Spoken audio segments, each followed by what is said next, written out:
ជំរាបសួរសួស្តីអ្នកទាំងអស់គ្នាថ្ងៃនេះវិលមកជួបខ្ញុំសារជាថ្មីទៀតហើយនៅក្នុងការអានតែងសេចក្តីនៅក្នុងភាសាខ្មែរផ្នែកទុតិយភូមិចាប់ពីទី10 11ដល់12បាទពិសេសនោះគឺបងប្អូនទី12ដែលត្រូវប្រឡងសញ្ញាបត្របដុបបាទពេលខាងមុខហ្នឹងបាទនៅតែប្រហែលខែទៀតទេយើងដល់ប្រឡងសញ្ញាបត្របដុបហើយអញ្ចឹងបងប្អូនអាចមើលស្ដាប់តែសេចក្តីដែលខ្ញុំអានបាទស្ដាប់បានបាទថ្ងៃមុនយើងបានសិក្សាអានច្រើនប្រធានរួចមកហើយអំពីតែសេចក្តីប្រធានពន្យល់ថ្ងៃនេះយើងនឹងសិក្សាពីតែសេចក្តីប្រធានពិភាក្សាពិភាក្សាគឺមាន2ទី1ពិភាក្សាសុទ្ធទី2ពិភាក្សាប្រៀបធៀបចូលអ្វីទៅដែលហៅពិភាក្សាសុទ្ធគឺជាប្រធានពិភាក្សាដែលមានមតិតែមួយប៉ុណ្ណោះដែលលើកយកមកនិយាយហើយមតិនោះគឺជាមតិស្រប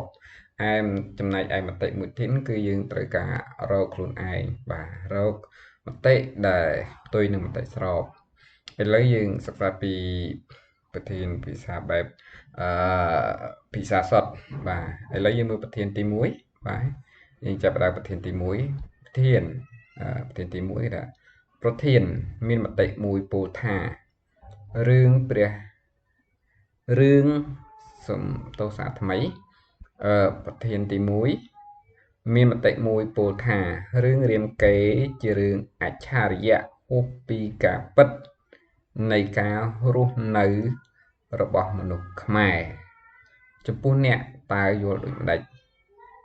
ចូលពិសាព្រមទាំងលើកឧទាហរណ៍មកបញ្ជាក់បាទព្រោះយើងអានប្រធានយើងដឹងហើយប្រធាននេះទី1យើងប្រធានតើមតិអង្គពិសាឬក៏ប្រៀបធៀបណាឥឡូវយើងមើលនេះពីប្រកបតើអ្នកយល់ដូចម្ដេចណាមើលប៉ុណ្ណេះយើងដឹងថាគឺជាប្រធានពិភាក្សាហើយណាតើអ្នកយល់ដូចម្ដេចគឺគំនិតយើងហើយទី2គេបញ្ជាក់ឲ្យច្បាស់ហ្មងចូលពិភាក្សាព្រមទាំងលើកឧទាហរណ៍មកបញ្ជាក់បាទខ្ញុំប្រាប់យើងថាត្រូវពិភាក្សាហើយលើកឧទាហរណ៍មកបញ្ជាក់ឧទាហរណ៍ពីណាឧទាហរណ៍នៅក្នុងរឿងនឹងតែម្ដងឥឡូវយើងចាប់ផ្ដើមមើលសេចក្តីអធិប្បាយវានិយាយរួមទៅប្រធាននេះវាវែងបាទប្រើគំនិតច្រើនជាងប្រធានពយល់ព្រោះយើងត្រូវពិភាក្សាយកមតិមួយមកពិភាក្សាទៀតឥឡូវយើងមើលសេចក្តីអធិប្បាយខ្ញុំអានឲ្យតែម្ដងគឺអានតាមសភៅទាំងស្រុងតែម្ដងបាទសេចក្តីអធិប្បាយរឿងរាមកេរ្តិ៍ជាប្រភេទវីរកថាដែលបានបរិយាយយ៉ាងវែងពីចម្បាំងនេះព្រះរាមបានកេណ្ឌទ័ពស្វាដែលមានយុទ្ធសាស្ត្រខ្លាំងជួយច្បាំងឯបពុក្រុងរាពណ៍វិញក៏បានប្រើមេទ័ពយក្សដែលមានវេទមន្តអស្ចារ្យទប់ទល់វិញដែរដោយសាររឿងរាមកេរ្តិ៍មានលក្ខណៈវែងនេះឯងទើបមានមតិមួយពោលថា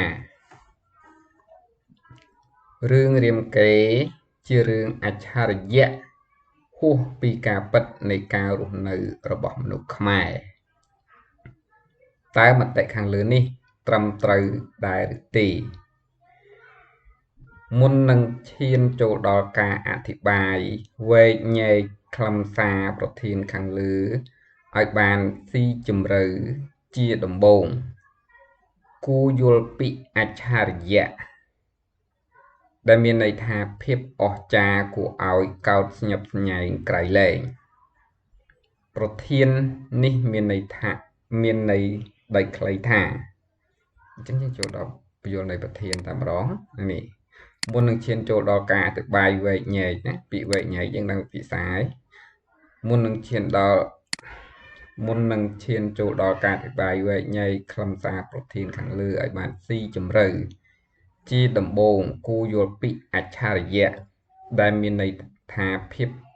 អស្ចារ្យគួរឲ្យកោតស្ញប់ស្ញែងក្រៃលែងប្រធាននេះ miền này đầy clay thả riêng riêng kế chia riêng ở trà hút pi ca bật này cao rồi nơi rồi bỏng được khmai và chẳng lấy cho sẽ để bài chẳng sẽ để bài được chẳng làm chẳng sẽ để bài cái miền mà tại sọp mà tại tây muối mà tại sọp ai mà tại tây pí cứ chỉ mà tại tôi lấy những ai mà tại tây muối rồi mà tại sọp sẵn và lấy những chỗ đó cả an chỉ cả bật này riêng riêng cái ban lực giờ ban lực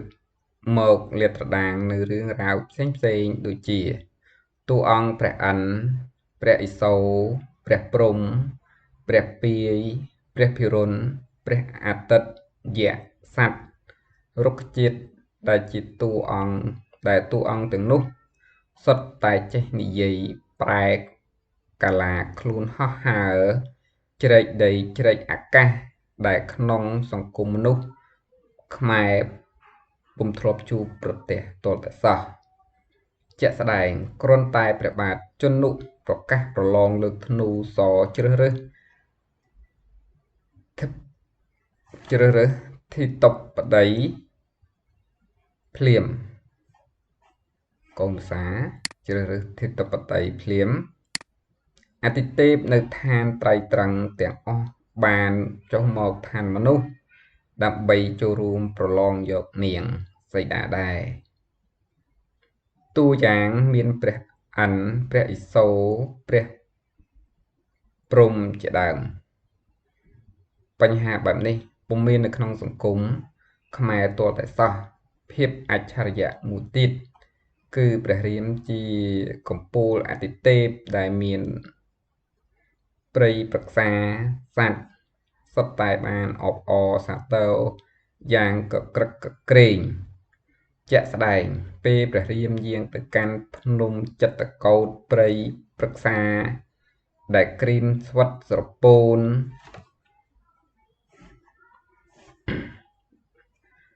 ไปจิตรบ่มโปรมจึงพลายกาโกนคลารถตึกใบดอกมีเปรไอโกนเปรรถตึกใบดอกมีคลาเลือกปีนิติดเปประเรียมกับปงปตุมเปรอาตัดปุ่มเฮียนดานุตีปูคือในหนึ่งกอลแต่ดองเปรียมเมียนอาวุธดอกจาได้มนุษย์ปุ่มเมียนคือธนูซอดอกโตยมุยอาจบังไอตักสมดปุ๊เอาใช้ภายใดนั่งสำหรับชีวิตมนุษย์สัตว์แยกบานดองรบสายเนี่ยได้งีสูลตึกสายรอรีบจำสรัวยังต่อติดจาขนมเรืองเรียมเกยมุติดได้มนุษย์ปุ่มทลบหรือนุคือสัตว์สวาเจนิเยมีนกำลังคลังให้มีดูจีหนุมานจะได้หนุมานเจนิเยตุ่มเนตุ่มนองจะมุยเนดดไตมีนเปรียมจะได้ให้หนุมานแทมเตียงมีนกำลังคลังให้มีอย่างนำมันครอนตายพิเพยเปล่าtừเราทำมาปฏิบัติเปลี่ยนหนุมานบานเลิกพนมมวยเตียงมูลมาแต่ดองไม่ย่างวินติดสังคมมนุษย์เมียนหายเรื่องเรียมเกยเมียนคือมหาจมปูเมียนในกระเลยเช่อาจกาเปียมันเอาเช่บ้านคือเมียนตายอายเปลี่ยนนารีมวยปนออกจำนายกรองเรียบวิญห่อหาเจริญมีเจริญดีเจริญอากาศวิหาอาจปลายกลารูบานกรุบแบบอย่างโดยจีเปลกรองเรียบเฉาะเนียงสีดากรองเรียบบานปลายกรลาตือจีไอใส่จะได้ไอตัวองเปลีจะดัชวาซอยเรียกในนักเกาขันบริเกมีนเรียกกันอจานะได้คือ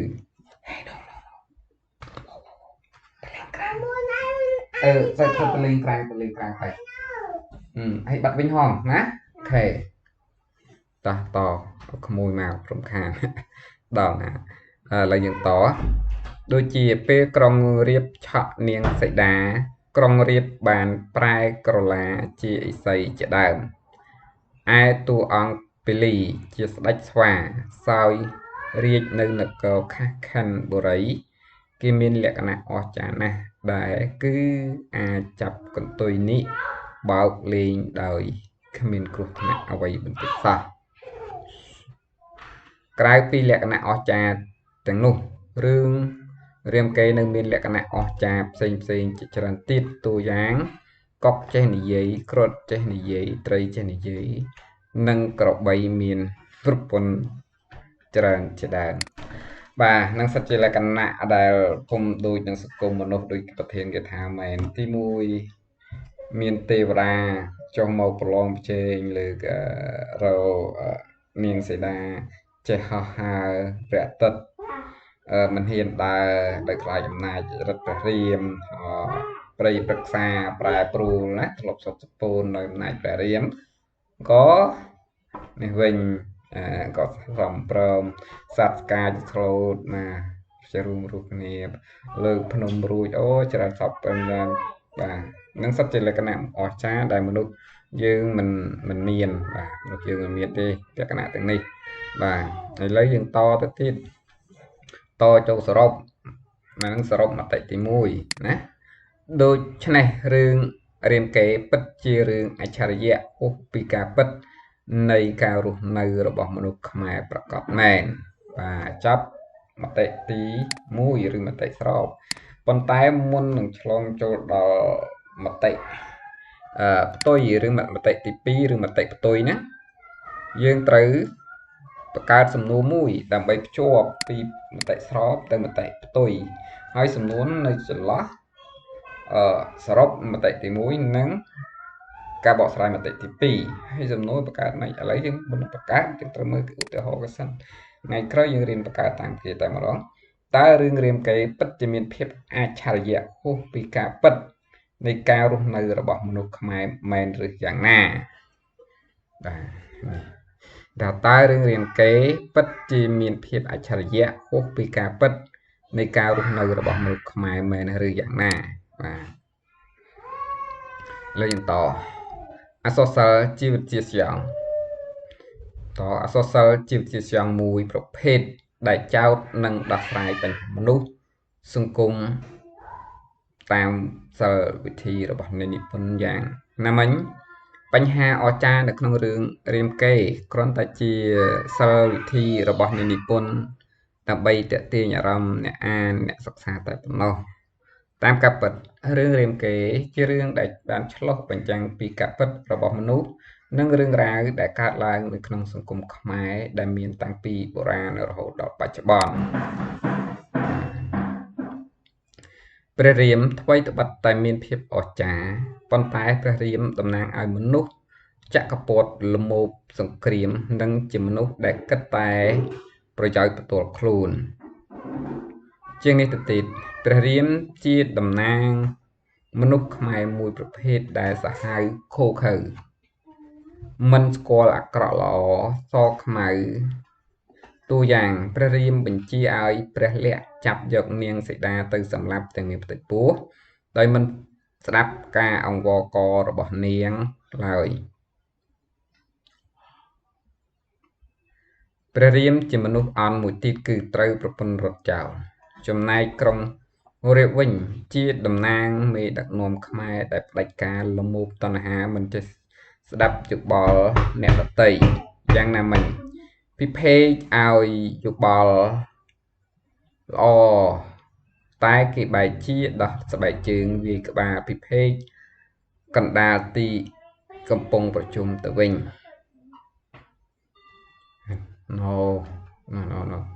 រៀបកុំនេះចុងកូនអេបេឡាស្ងាត់ណាបេឡា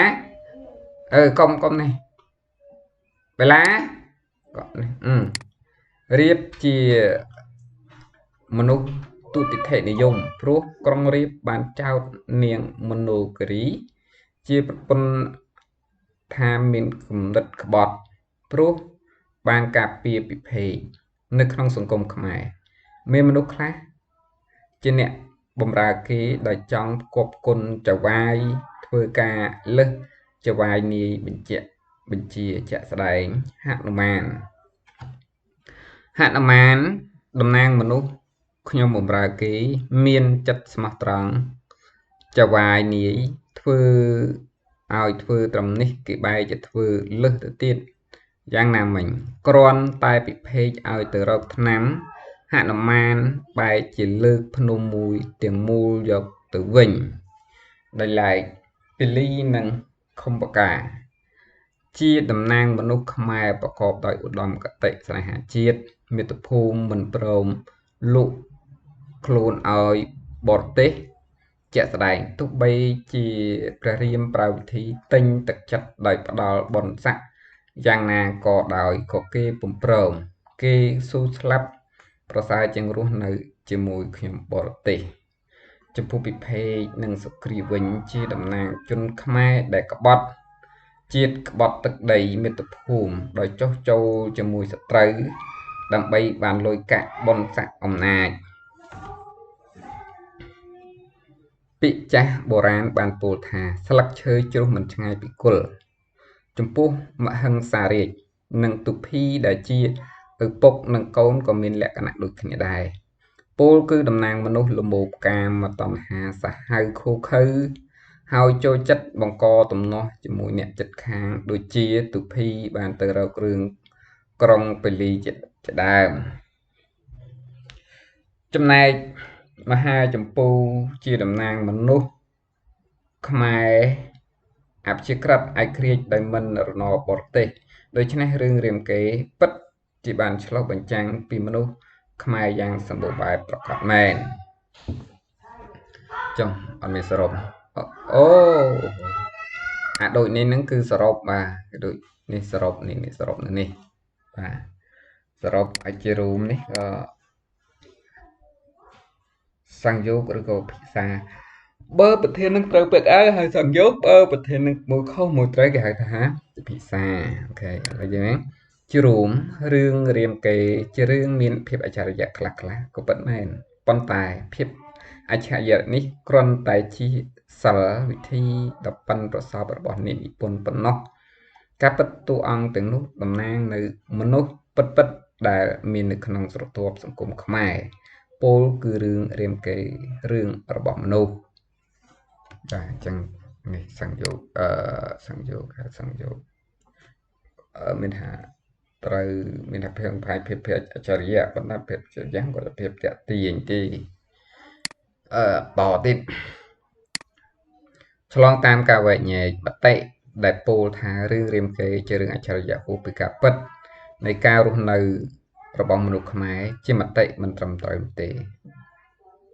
ព្រោះពុំទទួលស្គាល់នៅមុខងារនិងតួនាទីរបស់អក្សរសិល្ប៍ក្នុងការរួមចំណែកជួយសង្គម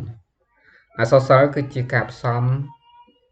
អច្ឆរិយៈនិងលោកីយសច្ចៈដើម្បីទាក់ទាញអ្នកអានអ្នកសិក្សាក្នុងនាមយើងជាពលរដ្ឋខ្មែរត្រូវជួយថែរក្សារឿងរាមកេរ្តិ៍ឲ្យស្ថិតស្ថេរជាអមតៈនៅក្នុងខឿនអក្សរសិល្ប៍ជាតិខ្មែរដើម្បីទុកជាមរតកដល់កូនខ្មែរជំនាន់ក្រោយបាទចប់ប្រធានទី1ឥឡូវយើងចូលប្រធានទី2បាទចូលប្រធានទី2គេយល់ថាប្រធានគេយល់ថារាល់សកម្មភាពរបស់តួអង្គហនុមានក្នុងរឿងរាមកេរ្តិ៍គ្មានភាពគួរប្រសើរឡើយចូលពីភាសា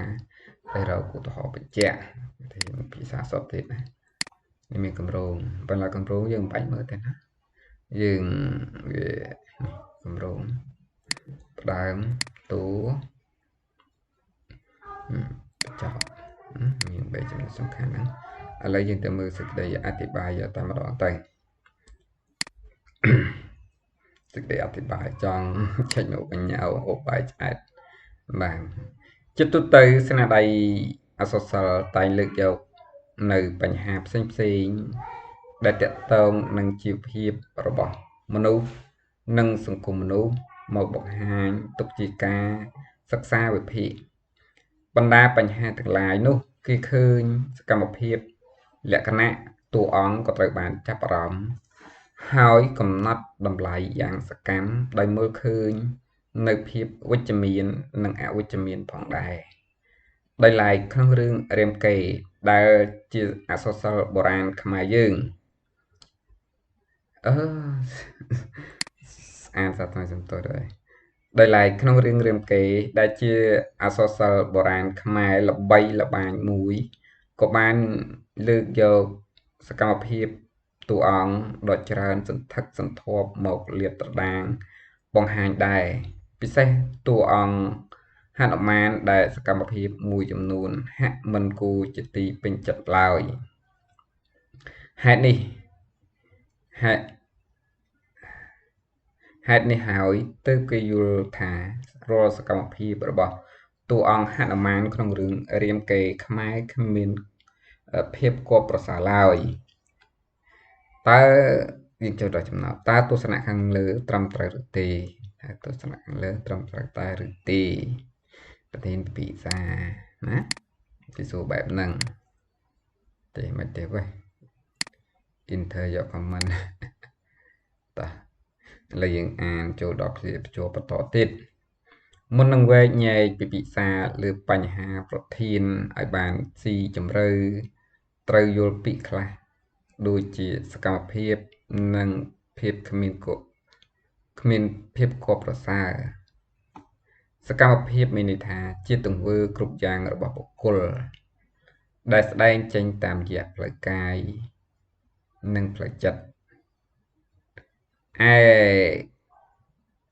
គ្មានភាពគួរប្រសើរឯកសារពីគ្មានភាពគួរប្រសើរគឺគ្មានសេចក្តីល្អឬសេចក្តីថ្លៃថ្នូរ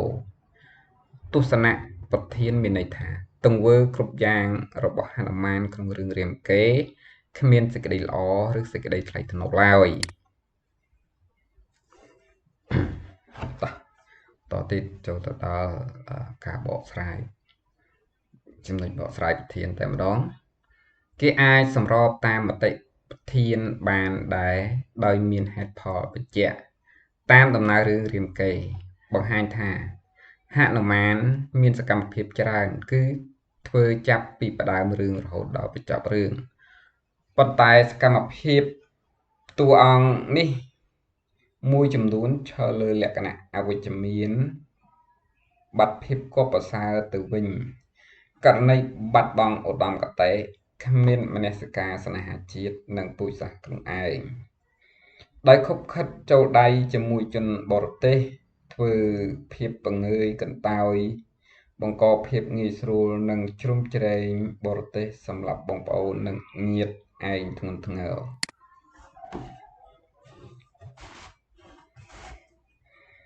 ទន្ទឹមនេះដែរហនុមានច្រើនបំពាក់នៅគំនិតខ្ញុំកញ្ចេះគេច្រើនធ្វើជាម្ចាស់ការលើខ្លួនឯងទោះបីខ្លួនមានសមត្ថភាពកំពុងខ្ពស់ក៏ដោយពោលគឺចូលចិត្តបម្រើអ្នកដទៃឬបរទេស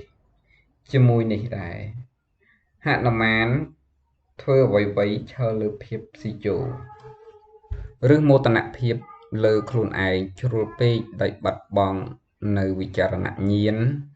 ព្រមទាំងជាជនគ្មាន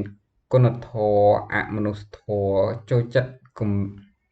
គំរាមប្រមាថនិងបំផ្លាញអ្នកតូចតាចស្លូតត្រង់ទុនខ្សោយជាអាចដើម្បីគ្រប់គ្រងគំនិតសំខាន់ខាងលើនេះឲ្យកាន់តែពិស្ដារយើងមានឧទាហរណ៍តាមដំណើររឿងបញ្ជាក់បន្ថែមដើមឡើយហនុមានរស់មានសិទ្ធិសេរីភាពក្នុងព្រៃកញ្ចលីវ័នប៉ុន្តែពេលជួបព្រះរាមនិងព្រះលក្សណ៍កំពុងតាមរកនាងសីតាដែលត្រូវក្រុងរាពណ៍ចាប់យកទៅហនុមានស្ម័គ្រចិត្តសូមបម្រើព្រះរាមដោយយកអស់កម្លាំងកាយចិត្តជីវិតទន្ទឹមនេះហនុមានបានបណ្ដោយឲ្យព្រះរាមបាញ់សម្លាប់ពលីជាឪពុកមាខ្លួននិងយកនគរខាស់ខិនធ្វើជាខាស់ខិនបរិយខាស់ខិនធ្វើជាអាណានិគមកេណ្ឌទ័ពស្វាទៅស្លាប់រកកោតទៀតផងម្យ៉ាងទៀតហនុមានតែងធ្វើអ្វីៗហួសបញ្ជាព្រះរាម ហូបបញ្ជាព្រះរាមករណីព្រះរាមមហាចម្ពូស្ដេចស្វានៅនគរហេមពៀននិងដុតក្រុងលង្កាសម្រាប់យក្សស្លូតត្រង់ជាច្រើនដែលគ្មានកំហុសជាដើមពិសេសហនុមានសុខចិត្តបោះបង់អំណាចជាស្ដេចដែលព្រះរាមរៀបចំឲ្យដោយវិលមកសុំបម្រើព្រះរាមវិញនិងប្រើកលល្បិចយំស្រែកបញ្ឆោតនាងសីតាឲ្យចូលនគរជាដើមសរុបសេចក្តីមកសកម្មភាពរបស់ហនុមានមិនគួរប្រសើរពិតប្រាកដមែនចាប់មតិទី1មតិស្របតើឥឡូវយើងចូលមតិទី2ផ្ទុយទៅវិញគេឃើញមានទស្សនៈខ្លះទៀតជំទាស់ដោយយល់ផ្សេងថាសកម្មភាពរបស់ហនុមានក៏មានភាពគួរប្រសើរទៅវិញដោយការយល់នេះក៏មានហេតុផលបញ្ជាក់ដែរតាមការពិនិត្យសង្កេតភាពគួរប្រសើររបស់ហនុមានស្ថិតនៅត្រង់ជាអ្នកមានភាពស្មោះត្រង់បំផុតជាមួយម្ចាស់ជាអ្នកដឹកនាំដោយប្រឹងប្រែងយកអស់កម្លាំងកាយចិត្តបញ្ញានិងសមត្ថភាពបម្រើគោរពបញ្ជាចៅហ្វាយនាយមិនឲ្យល្អចិត្តឡើយម្យ៉ាងទៀតមានសមត្ថភាពមហិទ្ធិឫទ្ធិនិងទេពកោសល្យខ្លាំងពូកែអាចធ្វើសម្រេចបានគ្រប់ប្រការធំដែលអ្នកដទៃមិនអាចធ្វើបានជាពិសេសអ្នកមានភាពរហ័សរហួនអង់អាចក្លាហានរឹងប៉ឹងមិនងាយចុះចាញ់ខ្លាចអំណាចឬឥទ្ធិពលអ្នកដទៃដោយងាយឡើយពោលគឺក្នុងការប្រយុទ្ធជាក់ស្ដែងតាមដំណើររឿងរាមកេរ្តិ៍បង្ហាញថាហនុមានជាអ្នកមានមហិទ្ធិឫទ្ធិខ្លាំងពូកែអាចហោះហើរជ្រែកទឹកដីនិងក្លាហានធ្វើការងារធំបានជោគជ័យដូចជាទៅយកការនៅក្រុងលង្កាយកថ្មដុសថ្នាំក្រោមក្បាលដំណេកក្រុងរាពណ៍និងលើកភ្នំមកឲ្យពិភេកដកថ្នាំពិសេសហ៊ានលើកយកមហាចម្ពូឲ្យព្រះរាមទៀតផងក្នុងនោះដែរហនុមានបានសម្លាប់មេទ័ពយក្សជាច្រើននិងហ៊ានគំរាមព្រះអាទិត្យមិនឲ្យបំភ្លឺលោកដើម្បីជួយជីវិតព្រះលក្សណ៍ដោយឡែកហនុមានស្មោះត្រង់ចំពោះព្រះរាមជានិច្ចទោះបីគ្មានគុណធម៌ក៏ដោយដូចជាកាលហ៊ានកោសក់មួយចំហៀងក្បាលបញ្ឆោតនាងសីតាឲ្យចូលរួមមរណៈសញ្ញាក្នុងវាងព្រះរាមចូលកោតបញ្ឆោតនាងសីតាសរុបមកសកម្មភាពហនុមានពិតជាមានភាពគួរប្រសើរមែនជារួមបន្ទាប់មានមតិទី2ខ្វែងគំនិតគ្នាស្ដីពីសកម្មភាពរបស់ហនុមានមកយើងអាចវិនិច្ឆ័យបានថាក្នុងមតិទី1ចាត់ថាត្រឹមត្រូវម្យ៉ាងដោយទង្វើគ្រប់យ៉ាងបាត់បង់មនសិការវិចារណញ្ញាណនិងឧត្តមគតិជាតិពិសេសលក់ខ្លួនឲ្យបរទេសទាំងស្រុងឯមតិទី2វិញហាក់សមហេតុផលដែរដោយហនុមានបានបំពេញភារកិច្ចបានល្អបម្រើប្រយោជន៍ចៅហ្វាយនាយពិសេសមានភាពស្មោះត្រង់ចំពោះអ្នកដឹកនាំជានិច្ចជាការពិតហនុមានមានសកម្មភាពគួរប្រសើរក្នុងករណីណាដែលជាអ្នកបម្រើគេចេះស្ដាប់បង្គាប់ស្មោះត្រង់ចំពោះចៅហ្វាយនាយប៉ុន្តែសកម្មភាពហនុមានមិនគួរប្រសើរដោយលក់ខ្លួនបំផ្លាញជាតិនិងពូជសាសន៍ឲ្យបរទេសពិសេសគ្មានមនសិការស្នេហាជាតិពូជសាសន៍និងយកសមត្ថភាពដ៏កំពុងខ្ពស់ខ្លួនទៅបម្រើគេមិនជឿម្ចាស់ការលើខ្លួនឯងចប់សង្យោគហើយយើងចូលបញ្ចប់សេចក្តីបញ្ចប់ឆ្លងតាមការវែកញែកខាងលើនេះបានឲ្យឃើញថាមតិប្រធានត្រឹមត្រូវម្យ៉ាងដែរព្រោះបានបង្ហាញឲ្យឃើញពីសារជាតិអាក្រក់របស់តួអង្គហនុមានក៏ដូចជាបុគ្គលក្នុងលោកដែលបាត់បង់តម្លៃខ្លួនឯងក្នុងការបង្កវិបត្តិធ្ងន់ធ្ងរចំពោះជាតិនិងពូជសាសន៍ខ្លួនឯងគិតតែប្រយោជន៍សុនតួទោះជាយ៉ាងណាក៏ដោយក៏មតិនេះបានផ្ដល់ជាគំនិតដាស់តឿនអប់រំមនុស្សឲ្យធ្វើអ្វីៗប្រកបដោយឧត្តមគតិជាតិផងដែរ ដូច្នេះយើងត្រូវចេះដកស្រង់បទពិសោធន៍គំរូល្អៗពីស្នាដៃអក្សរសិល្ប៍យកមកអនុវត្តក្នុងជីវិតដើម្បីឧត្តមភាពខ្លួនឯងនិងជាតិមាតុភូមិឥឡូវយើងដឹងហើយយើងអានអក្សរសិល្ប៍គឺយើងយកគំនិតល្អបាទហើយដើម្បីអភិវឌ្ឍខ្លួនឲ្យខ្លួនមានភាពប្រសើរហើយបបងណាអានឹងបបងចំណុចអាក្រក់ឥឡូវយើងចាប់ប្រធានទី2ឥឡូវយើងចូលប្រធានទី3បាទប្រធានទី3គេថាប្រធានប្រធានទី3អ្នកសិក្សាមួយចំនួនវាយតម្លៃថាស្នេហាទុំទាវជាគំរូអាក្រក់ដល់យុវជនចំនួនក្រោយតើអ្នកយល់យ៉ាងណាចូលពិសាណាចូលដល់ទុំទាវអក្សរសិល្ប៍ខេមរៈនិយមម្ដងណាឥ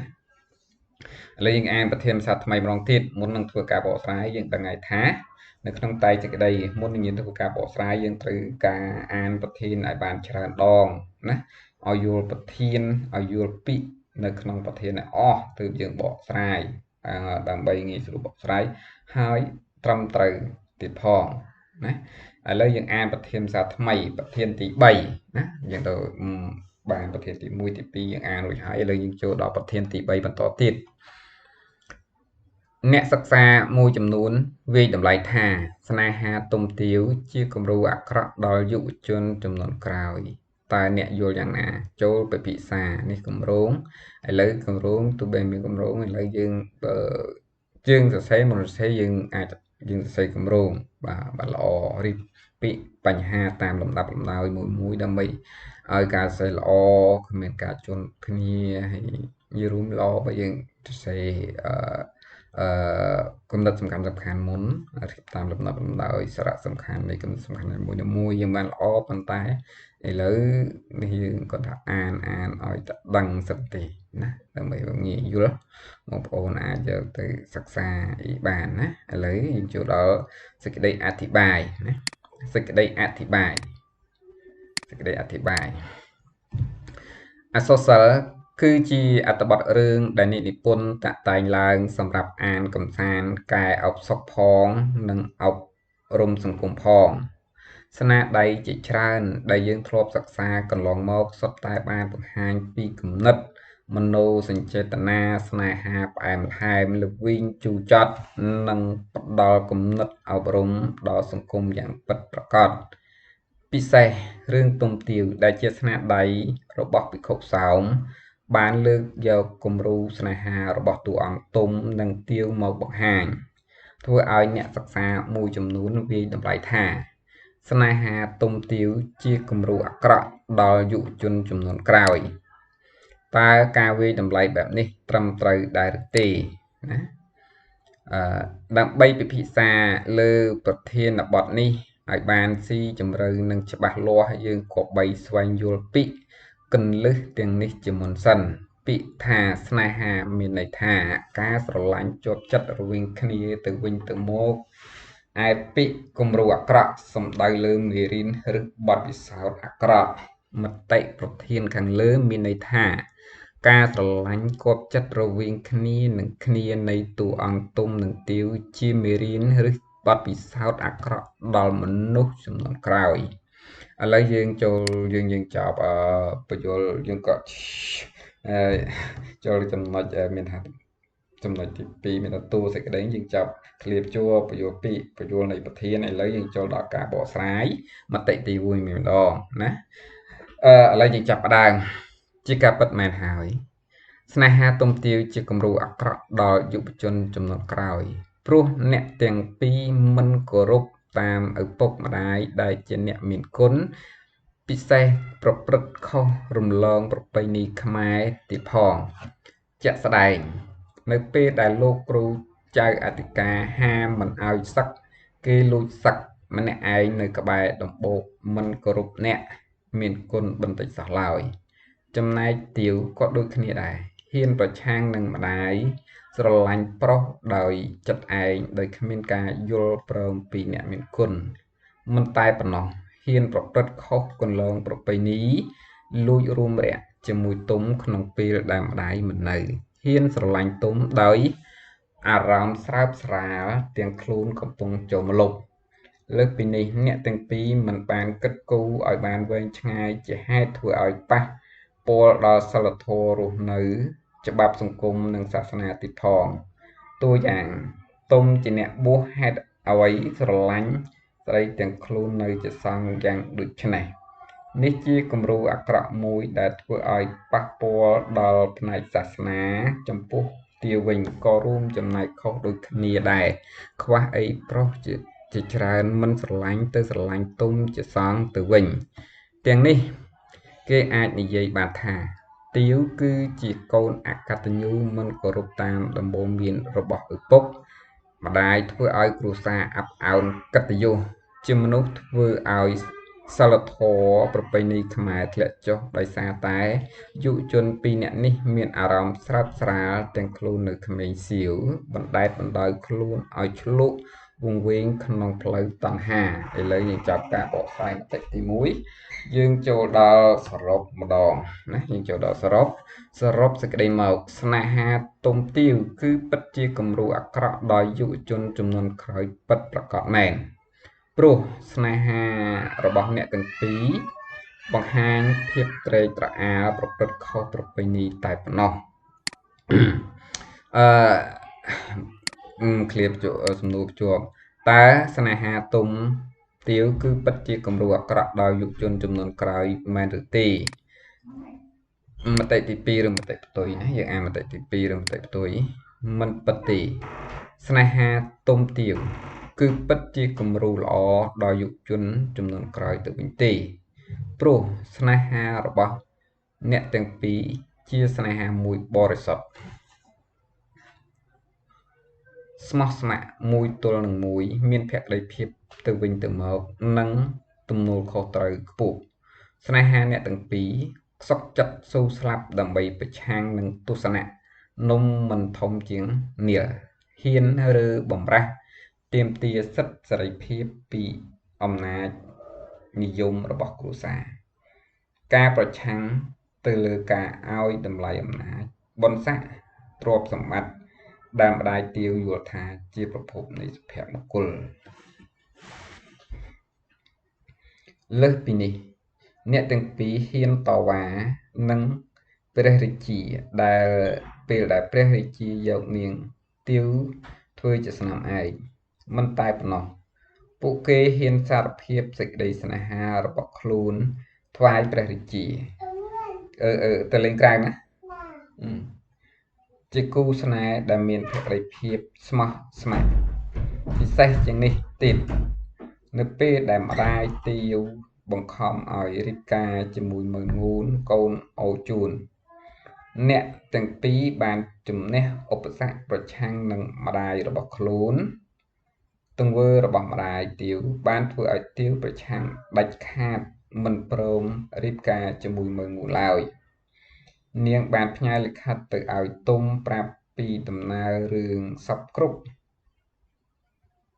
ទុំក៏បានធ្វើដំណើរមករកទាវក្នុងបំណងនាំទាវទៅលង្វែក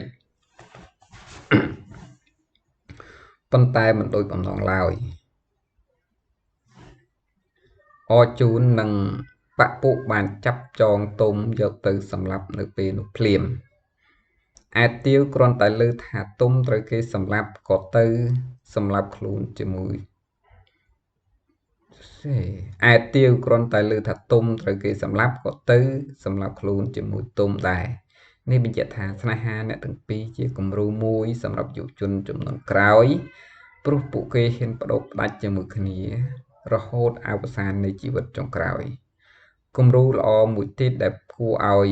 កត់សម្គាល់ដែរនោះគឺតួអង្គទាំងអស់នេះហើយដែលបានផ្លាស់ប្ដូរផ្នត់គំនិតអវិជ្ជមានមកជាផ្នត់គំនិតវិជ្ជមានវិញដើម្បីឲ្យកូនចៅចំនួនក្រោយទទួលបានសិទ្ធិសេរីភាពពេញបរិបូរណ៍ក្នុងការជ្រើសរើសគូសកលមួយវិញទៀតគេអាចនិយាយបានថាតួអង្គទុំទាវគឺជាតួអង្គបដិវត្តអក្សរសិល្ប៍ដើម្បីឲ្យយុវជនចំនួនក្រោយធ្វើជាគំរូក្នុងការស្ថាបនាទំនៀមទម្លាប់មួយចំនួនឲ្យមានលក្ខណៈល្អប្រសើរបំផុតបាទឥឡូវចាប់ការបកស្រាយមតិផ្ទុយឥឡូវយើងចូលដល់សរុបមកស្នេហាទុំទាវគឺពិតជាគំរូល្អដល់យុវជនចំនួនក្រោយពិតប្រាកដមែនព្រោះយុវជនទាំងពីរនាក់នេះ ហ៊ានប្រឆាំងទំនៀមទម្លាប់អភិរក្សនិយមហួសហេតុពិសេសបំបត្តិសិទ្ធិសេរីភាពរបស់យុវជនក្នុងការជ្រើសរើសគូស្រករបាទចាប់សរុបមតិផ្ទុយឥឡូវយើងចូលដល់សង្យោគឬក៏ពិភាក្សាជារួមមតិទី1គឺជាមតិស្របក៏ត្រឹមត្រូវម្យ៉ាងដែររីឯមតិផ្ទុយក៏មានអំណះអំណាងសមហេតុសមផលម្យ៉ាងដែរប៉ុន្តែទោះជាមានអំណះអំណាងរៀងៗខ្លួនយ៉ាងណាក៏ដោយក៏គេអាចវាយតម្លៃបានថាមតិផ្ទុយត្រឹមត្រូវជាងព្រោះទុំនិងទាវជាយុវជនជឿនលឿនមានគំនិតឬបំរាស់ទាមទារសេរីភាពដើម្បីទុកជាមេរៀនដល់យុវជនចំនួនក្រោយកុំឲ្យរស់ក្រោមគំនិតគំនាបសង្កត់ពីប្រពៃណីបែបនេះតទៅទៀតឆ្លងតាមការពិភាក្សាខាងលើយ៉ាងល្អិតល្អន់រួចមកហើយយើងឃើញថាមតិធានពុំទាន់ត្រឹមត្រូវគ្រប់ជ្រុងជ្រោយទាំងអស់នៅឡើយទេព្រោះស្នេហាទុំទាវមិនមែនជាគំរូអាក្រក់ទាំងអស់នោះទេវាបានជាវិភាគទានមួយចំណែកសម្រាប់ឲ្យអ្នកសិក្សាចំនួនក្រោយចេះពិចារណារកហេតុផលត្រឹមត្រូវដូចនេះក្នុងនាមជាខេមរជនយើងត្រូវចេះឲ្យតម្លៃទៅលើអ្វីដែលល្អនិងអាក្រក់ដើម្បីឆ្ពោះទៅរកការសន្និដ្ឋានមួយឲ្យបានត្រឹមត្រូវដើម្បីជួយកែលម្អទំនៀមទម្លាប់ប្រពៃណីខ្មែរឲ្យរឹតតែល្អថែមទៀតចាប់មតិប្រធានទី3ឥឡូវយើងចូលវិសាបែបប្រៀបធៀបយ៉ាងហ្នឹងវិសាបែបប្រៀបធៀបតតែមានមតិ2លើកឡើងបានយើងហៅថាវិសាប្រៀបធៀបឥឡូវយើងចាប់ដើមតម្រងទៅមើលប្រធានណាអញ្ចឹងតើប្រធានមតិភាសាប្រៀបធៀបមានលក្ខណៈបែបម៉េចឥឡូវយើងមើលប្រធានទី1មតិ1យល់ថាដើម្បីបញ្ចប់ទំនាស់គួរយកវិធីហិង្សាមកដោះស្រាយទើបបានលទ្ធផលល្អឯមតិទី2ប្រឆាំងដាច់ខាតថាដើម្បីបញ្ចប់ទំនាស់គួរយកវិធីអហិង្សាមកដោះស្រាយទើបបានលទ្ធផលល្អតើអ្នកមានយោបល់យ៉ាងណាចូលពិភាក្សាដោយលើកយកឧទាហរណ៍ជាក់ស្ដែងក្នុងរឿងរាមកេរ្តិ៍ក្នុងរឿងរាមកេរ្តិ៍រឿងព្រះវេស្សន្តរមកបញ្ជាក់ផងបាទអញ្ចឹងប្រធានពិសាប្រៀបធៀបគឺជាប្រធានដែលមានមតិ2យកមកស្រាប់មតិទី1ជាមតិស្របឯមតិទី2ជាមតិផ្ទុយណាមានថាយើងបញ្យល់តែមតិស្របមតិផ្ទុយគឺមតិដែលគេឲ្យទាំងពីរហ្នឹងមិនថាចាំថាមតិទី1មតិស្របហើយមតិទី2គឺជាមតិផ្ទុយតោះឥឡូវយើងចាប់ផ្ដើមអានសេចក្តីអធិប្បាយយកតែម្ដងសេចក្តីអធិប្បាយយកតែម្ដងតោះក្នុងជីវភាពរស់នៅតែមានទំនាស់កើតឡើងជាយថាហេតុប៉ុន្តែដើម្បីបញ្ចប់ទំនាស់គ្រប់ប្រភេទដោយជោគជ័យបានគេត្រូវមានវិធីដោះស្រាយប្លែកៗវិធីដោះស្រាយខែងរែងនាំឲ្យគេទទួលបានផលល្អតែវិធីមិនខែងរែងអាចនាំឲ្យគេបរាជ័យក៏មានក្នុងបណ្ដាវិធីទាំងនោះមានការជជែកគ្នាមិនដាច់រលាស់សោះក្នុងមតិទី1យល់ថាដើម្បីបញ្ចប់ទំនាស់គួរយកវិធីហិង្សាមកដោះស្រាយទើបបានលទ្ធផលល្អឯមតិទី2ប្រឆាំងដាច់ខាតថាដើម្បីបញ្ចប់ទំនាស់គួរយកវិធីអហិង្សាមកដោះស្រាយទើបបានលទ្ធផលល្អតើមតិទាំងពីរខាងលើមួយណាត្រឹមត្រូវជាងឥឡូវយើងរបៀបនេះគឺបានហ្នឹងគេរបៀបគេផ្ដើមបាទលំនាំចំណូលគឺលើកយកទាំងពីរមានថាចំណូលយកទាំងពីរហើយមតិ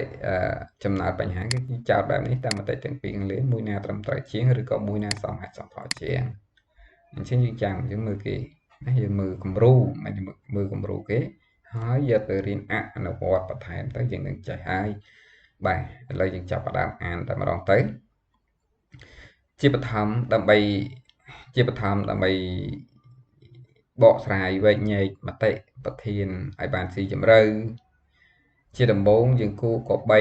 យល់ពីទំនាស់វិធីហិង្សានិងវិធីអហិង្សាជាមុនសិនពាក្យទំនាស់ក្នុងទីនេះមានន័យថាការប្រឈមមុខដាក់គ្នា ការឆ្លោះទាស់តែងគ្នាឯពាក្យហិង្សាវិធីមានន័យថាការបៀតបៀនដោយកម្លាំងបាយការប្រយុទ្ធដោយកម្លាំងបាយដោយឡែកពាក្យវិធីអហិង្សាជាន័យមានន័យថាជាវិធីចរចាដោយសន្តិវិធីនៃមតិទី1ចង់បង្ហាញថាដើម្បីបញ្ចប់ការប្រឈមមុខដាក់គ្នាគួរយកការប្រយុទ្ធដោយកម្លាំងបាយមកដោះស្រាយទើបបានលទ្ធផលល្អឯមតិទី2វិញចង់បង្ហាញថាដើម្បីបញ្ចប់ការប្រឈមមុខដាក់គ្នាគួរយកការខន្តីអត់ឱនដោយមិនប្រើកម្លាំងបាយមកដោះស្រាយទើបបានលទ្ធផលល្អឥឡូវយើងចូលដល់មតិទី1ជាការពិតណាស់នៅក្នុងសង្គមមនុស្សតែងតែជួបប្រទះនៅរឿងរ៉ាវនិងទំនាស់វិបត្តិឥតឈប់ឈរទំនាស់វិបត្តិទាំងឡាយអាចបញ្ចប់ទៅបានព្រមទាំងទទួលលទ្ធផលល្អនោះដរាបណាគេប្រើវិធីហិង្សាដោះស្រាយតួយ៉ាងក្នុងរបបប្រល័យពូជសាសន៍ពលពតតួយ៉ាងក្នុងរបបប្រល័យពូជសាសន៍ពលពតតាមរយៈអត្ថបទកំណាព្យមើលផែនដីខ្មែររបស់កវីជូនម៉េនក៏បានបង្ហាញពីការដោះស្រាយទំនាស់ទាំងឡាយដោយអំពើហិង្សាផងដែរយ៉ាងណាមិញពួកពលពតតែងចាត់ទុកអ្នកនៅក្នុងទីក្រុងថាជាមូលធននិយមឬជាខ្មាំងដែលតែងតែបង្កទំនាស់ជាមួយក្រុមគេដូច្នេះពួកគេត្រូវយកវិធីហិង្សាមកដោះស្រាយទើបទទួលបានផលល្អលើគូសត្រូវរបស់គេតួយ៉ាងពួកគេបានយកប្រជាជនទៅសម្លាប់ដោយគ្មានញញើតឡើយលើសពីនេះទៅទៀតនៅលើសមរភូមិប្រយុទ្ធវិញគេពុំអាចយកវិធីអហិង្សាមកដោះស្រាយបានទេជាក់ស្ដែងបើយើងមិនសម្លាប់គេនឹងសម្លាប់យើងជាមិនខានព្រោះថាគូបដិបកគេទំលងផ្ទាត់ដែរមិនទេវិញឥឡូវយើងអានទៅនឹងសាថ្មីជាក់ស្ដែងបើយើងមិនសម្លាប់គេនឹងសម្លាប់យើងជាមិនខានព្រោះថាគូបដិបកទំនាស់គេពុំចេះអត់ឱនឲ្យគូបដិបកម្ខាងទៀតដែរសំដូចទស្សនៈលើកឡើងថាយកពឹសបន្សាពឹសបន្លាមុតយកបន្លាជុះឬសេះដាច់យកសេះតាមជាដើមចំណែកនៅក្នុងស្នាដៃអក្សរសិល្ប៍ខ្មែររឿងរាមកេរ្តិ៍បានបញ្ជាក់ដែរថាដើម្បីបញ្ចប់ទំនាស់គួរយកហិង្សាវិធីមកដោះស្រាយទើបបានលទ្ធផលល្អដូចជាទំនាស់រវាងឥសីពិស្វាមិត្រនិងកាកនាសូរ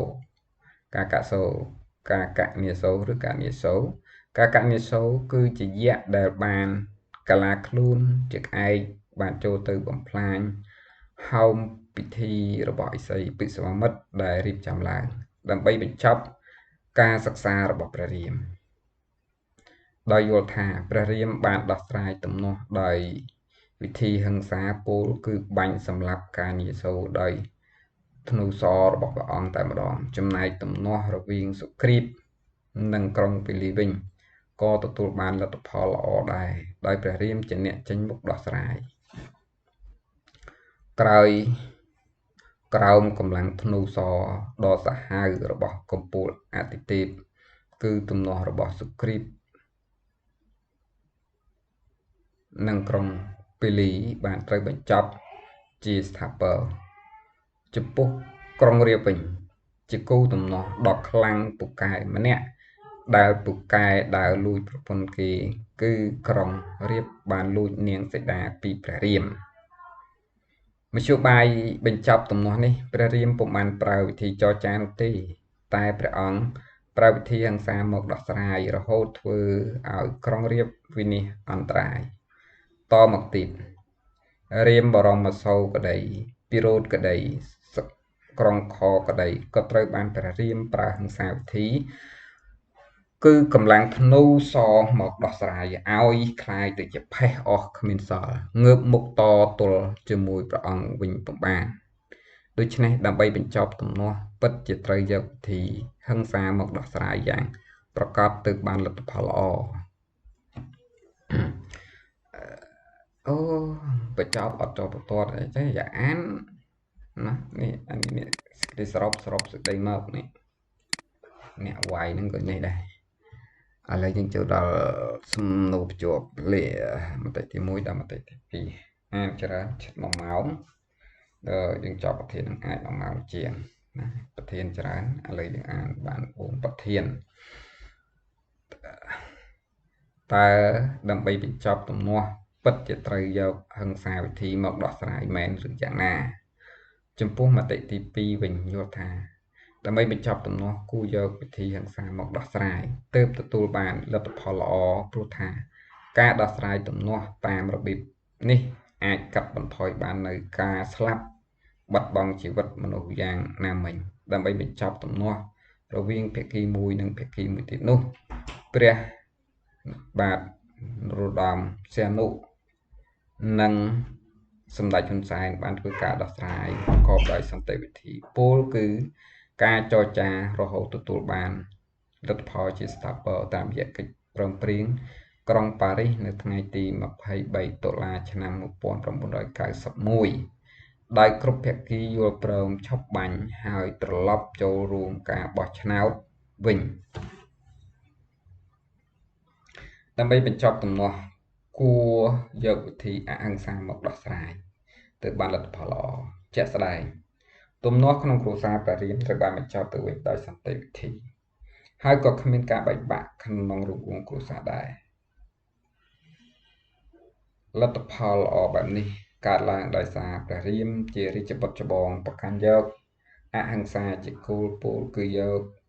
ទឹកទៅរំលត់ភ្លើងមិនមែនយកភ្លើងទៅរំលត់ភ្លើងឡើយព្រះពុទ្ធសាសនាដែលសម្រេចជោគជ័យនៅក្នុងលោកដោយសារពោធិសត្វជាអ្នកស្វែងរកព្រមទាំងចែងជាទ្រឹស្ដីថាពីរងាប់ដោយការមិនចង់ពីយ៉ាងណាមិញ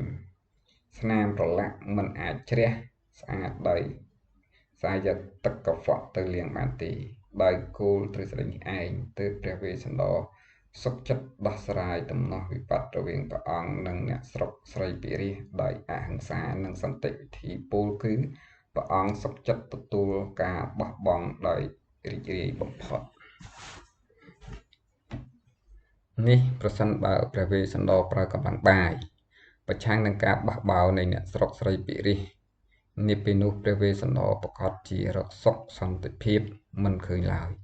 ព្រោះគោលទំនាស់របស់ព្រះអង្គពិតជាមិនងាយចុះញ៉មឡើយទីបំផុតអ្នកស្រុកស្រីពារាសទាំងមូលសុខចិត្តទូលសុំព្រះអង្គយាងទៅសោយរាជ្យវិញចូលបាន1ម៉ោងទេនេះទីនេះដើម្បីបញ្ចប់ទំនាស់ពិតជាគូយកវិធីអហិង្សាមកដោះស្រាយទើបទទួលបានលទ្ធផលល្អប្រសើរមែនជារួមដល់ចង់យកជារួមមកមតិទាំងពីរសុទ្ធតែមានអំណះអំណាងយកត្រូវរៀងៗខ្លួនប៉ុន្តែតាមទស្សនៈនៃសង្គមបច្ចុប្បន្នដើម្បីបញ្ចប់ទំនាស់គ្រប់ប្រភេទត្រូវយកអហិង្សាវិធីមកដោះស្រាយទើបបានលទ្ធផលល្អព្រោះការដោះស្រាយបែបនេះរក្សាបានមិត្តភាពរក្សាបានអាយុជីវិតមនុស្សជាតិហើយសង្គមមានស្ថិរភាពបន្ទាប់ពីបានបកស្រាយវែកបញ្ចប់ហ្នឹងសេចក្តីបញ្ចប់បន្ទាប់ពីបានបកស្រាយវែកញែកមតិទាំងពីរខាងលើយើងអាចវាយតម្លៃបានថាមតិទី1មិនត្រឹមត្រូវទេព្រោះជាមតិដែលឲ្យតម្លៃលើភាពហិង្សាមតិទី2ត្រឹមត្រូវជាងព្រោះបានផ្ដល់គំនិតឈរលើសន្តិភាពអព្យាស្រ័យគ្នាដូច្នេះទោះបីជាអ្នកធំក្តីអ្នកតូចក្តីត្រូវប្រើមធ្យោបាយដោះស្រាយក្រោមកតិយុត្តនៃច្បាប់អត់ឱនយោគយល់អព្យាស្រ័យឬការចរចាប្រកបដោយសន្តិវិធីទើបល្អប្រសើរក្នុងនាមយើងជាខ្មែរត្រូវប្រកាន់យកនៅធម៌អហិង្សាដើម្បីបញ្ជៀសសង្គ្រាមនិងទំនាស់គ្រប់បែបយ៉ាងដែលជាប្រភេទនាំចិត្តខ្មែរឲ្យអន្តរាយហត់លេខមានប្រមាណប្រធានទៀតចុះទី3ចាទី2ចុះនេះ 2ដែរចាំយើងអានប្រធាននឹងមួយទៀតប្រធាននឹងមួយទៀតប្រធានទី2មតិមួយយល់ថាព្រះវេស្សន្តរមានទឹកចិត្តជ្រះថ្លាក្នុងការលះបង់រាជសម្បត្តិ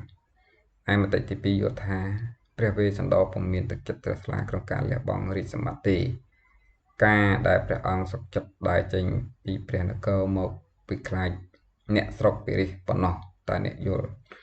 ចំពោះមតិទាំងពីរនេះចូលពិភាក្សាដោយលើកឧទាហរណ៍មកបញ្ជាក់យើងមានមតិពីរហ្នឹងឥឡូវដូចជាហត់ដែរហត់មែនតើណាហត់បែកញើសផងបែកញើសខ្នងថាអានអាចចង់ឥឡូវនេះមានទុកថ្ងៃក្រោយព្រោះប្រធានក៏នៅច្រើនដែរ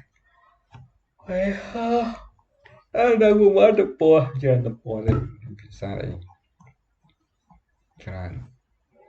ថាអានបញ្ចប់ឥឡូវមិនចប់ទេឯណាទេអូប្រៀបធៀបប្រធានចូលដល់ប្រធានប្រៀបធៀបនេះខ្ញុំប្រៀបធៀបតានេះលក្ខណៈដូចលក្ខណៈខុសជននេះ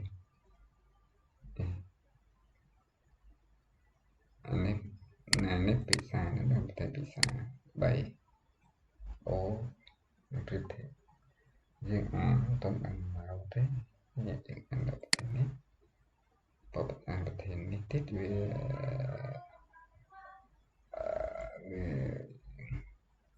ហត់